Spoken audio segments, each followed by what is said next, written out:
সোণাৰীৰ বিজয়পাম অঞ্চলৰ এনে কোনোদিন নেদেখা দৃশ্য।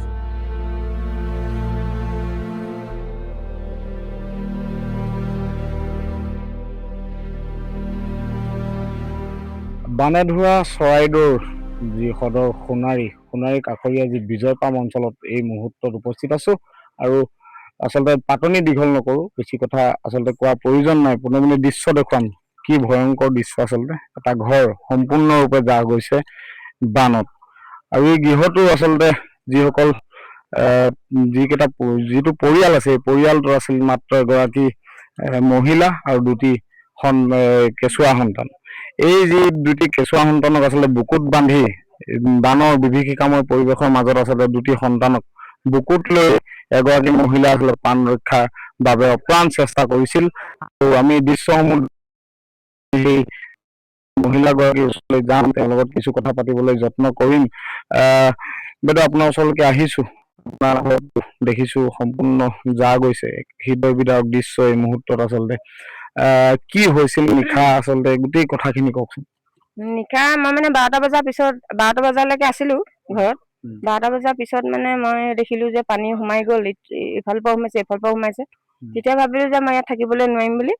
মুঠতে মানে ল'ৰা 4মহীয়া ছোৱালী এজনী আছে, 3 বছৰ এটা ল'ৰা, তাৰপিছত 12 বছৰ এটা ল'ৰা, মুঠতে 3টা মোৰ নাতি। তাৰপিছত মই বোলো ওলাই গুচি গলো ইয়াৰ পৰা। ওলাই গলো মানে ওলাই গৈ মানে ভাবিলো ইমান পানী নহ'ব ভাবিছিলো আৰু। তাৰপিছত দেখিলো যে পাছত ৰাতি মানে আহি পানীয়ে মানে এনেকুৱা অৱস্থা কৰি থৈ গুচি গ'ল। এতিয়া মোৰ বহুত বস্তু নষ্ট হৈছে, মানে কাঁহী বাতি এইবিলাক, বিচনা পত্ৰ, গডৰেজ, এইবোৰতো ছিন্ন ভিন্ন কৰি থৈ গ'ল। তাৰপিছত কাপোৰ কানিও নাই, মইতো পিন্ধা সাজতে ওলাই গলো। তাৰপিছত এতিয়া খোৱাটো মানে এতিয়া মানে পাই আছো, খোৱা আমাৰ কমি হোৱা নাই। আমাক বিধায়কে দি আছে, খালি আমাৰ এতিয়া কাপোৰ কানিৰ ঘৰতো লাগে।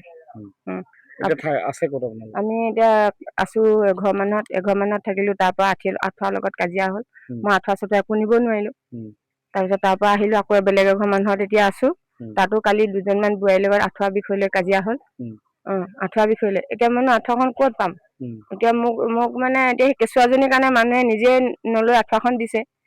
সেইকেইজনীয়ে কৈছে কি বাপেকক ৰক্ষা কৰিব লাগে। বাপেকক ৰক্ষা কৰিব লাগে নে ছোৱালীজনী 4মহীয়া ছোৱালীজনী ৰক্ষা কৰিব লাগে, সেইটো কথাতে মানে কালি কাজিয়া হ'ল। এই সন্তানকেইটা আপোনাৰ ল'ৰাৰ? এই নাতি মানে এইটো আপোনাৰ ছোৱালী? এইটো ডাঙৰ ল'ৰা নাতি, এইটো ডাঙৰ ল'ৰাটো মোৰ ল'ৰা, ডাঙৰ ল'ৰা নাতি।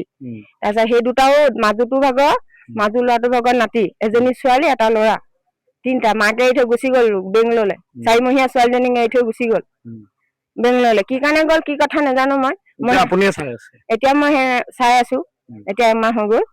আচলতে এগৰাকী মহিলা এই 3টাকৈ আচলতে নাতিক, 3টাকৈ আচলতে সন্তানক, নিজৰ ল'ৰাৰ সন্তানক আচলতে এনেদৰে বানৰ পৰা আচলতে ৰক্ষা কৰি তেওঁ আচলতে ঘৰৰ পৰা নিশাই ওলাই গৈছিল বানৰ পৰা, যাতে এই সন্তান কেইটাক আচলতে ৰক্ষা কৰিব পৰা যায়। ভাইটি এটা আছে, ঘৰটো সম্পূৰ্ণ লৈ গ'ল। তুমি ফুটবল খেলি ভাল পোৱা বুলি ইতিমধ্যে গম পাইছো। কি কবা, মামালে কি আহ্বান জনাবা তুমি?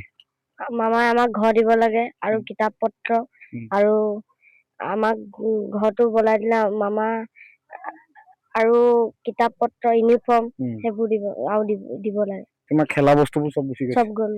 কি আছিলে? বুট আছিলে, জাৰ্চি আছিলে, তাৰপিছত গাঁত আছিলে, আৰু চোলা, আৰু ধেৰ বস্তু আছিলে, বল আছিলে, মেডেল আছিলে 2টা, পানীত নিলে বানপানী। কি নাম তোমাৰ? নমস্কাৰ, মোৰ নাম শ্ৰী কেশৱ লিকচন। দৃশ্য দেখুৱাম আচলতে মৃদুলে দেখুৱাইছে কেমেৰা পাৰ্চনে দৃশ্য। এই সম্পূৰ্ণ জাহ যোৱা ঘৰটো আমি দেখুৱাইছো। আচলতে যি বলীয়া বান, সেই বলীয়া বানে আচলতে এই ঘৰটোৰ একোৱেই নাৰাখিলে বুলি ক'ব লাগিব। এপদো বস্তু আচলতে নাই, সকলো তছনছল।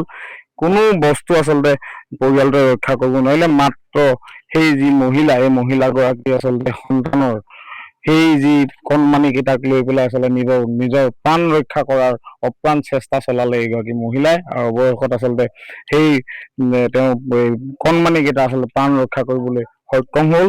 আৰু নিশা অহা এই যি এই কাল আচলতে বানপানী, এই কাল বানপানীত আচলতে এই ঘৰটো সম্পূৰ্ণ আচলতে বিধ্বস্ত হৈ গ'ল, সম্পূৰ্ণ তছনছ হৈ গ'ল। ঘৰটোত আচলতে এপদো বস্তু এই মুহূৰ্তত নাই, এযোৰ কাপোৰ নাই, খাবলৈ এটা অন্য নাই। আৰু সেই সমগ্ৰ আচলতে দৃশ্য আমি দেখুৱাই গৈছো। আচলতে এনেদৰে এই যি সোণাৰী আচলতে বিজয়পাম অঞ্চলৰ সোণাৰী দাঁতিকাষৰীয়া বিজয়পাম অঞ্চলৰ এয়া দৃশ্য। অকল এইটো ঘৰেই নহয়, আচলতে বহু ঘৰ আচলতে এই যি বলিয়া বান, এই বলিয়া বান এই অঞ্চলৰ পৰা আচলতে উটুৱাই লৈ গৈছে, তছনছ কৰি গৈছে বহু পৰিয়াল।